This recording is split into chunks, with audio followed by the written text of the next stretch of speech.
राज्य मंत्रिमंडळाने आज एक ऐतिहासिक असा निर्णय घेतलाय। कृत्रिम बुद्धिमत्ता आणि आयटी क्षेत्राचा झपाट्याने होत असलेला विस्तार हे सगळं लक्षात घेता राज्य सरकारने आता माहिती तंत्रज्ञान केडर निर्माण करण्याचा निर्णय घेतलाय। आज मंत्रिमंडळाच्या बैठकीमध्ये त्याला मान्यता देण्यात आली।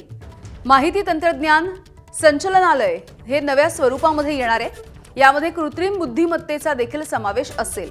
तसंच Maharashtra remote sensing application centre हे देखील आता कंपनी म्हणून गणलं जाणार आहे आणि याशिवाय महाराष्ट्र राज्य विद्युत वितरण कंपनी महावितरण याची आर्थिक पुनर्रचना देखील केली जाणार आहे। शासन हमी असलेल्या कर्जासाठी भांडवली बाजारामध्ये सरकारी रोखे देखील येणार आहेत। याशिवाय कृषी वितरण व्यवसायाचं विभाजन केलं जाईल। तसंच महावितरण आता भांडवली बाजारामध्ये सूचीबद्ध होणार आहे। आपत्तीचा फटका बसलेल्या नागरिकांना गृहकर्जामध्ये तसंच सूक्ष्म लघु आणि मध्यम उद्योजकांना कर्जासाठी सवलत तसंच विमा सुरक्षा देखील उपलब्ध होणार आहे।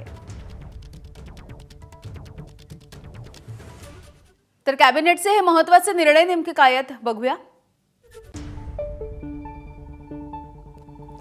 माहिती तंत्रज्ञान संचालनालयाचं रूपांतर इलेक्ट्रॉनिक्स माहिती तंत्रज्ञान व AI आयुक्तालयामध्ये होणार आहे। महावितरणची आर्थिक पुनर्रचना केली जाईल। महावितरण कंपनी भांडवली बाजारामध्ये सूचीबद्ध होईल।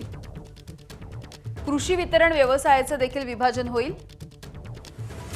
आपत्तीग्रस्त नागरिकांना गृहकर्जामध्ये सवलत तसंच विमा सुरक्षेचं कवच असेल। सूक्ष्म लघु आणि मध्यम उद्योजकांना कर्जासाठी सवलत आणि विम्याची सुरक्षा दिली जाणार आहे। पुराच्या पाण्याच्या निचऱ्यासाठी कोल्हापूर, सांगली, इचलकरंजी या ठिकाणी प्रतिबंधक आराखडे तयार केले जातील। एबीपी माझा, उघडा डोळे बघा नीट।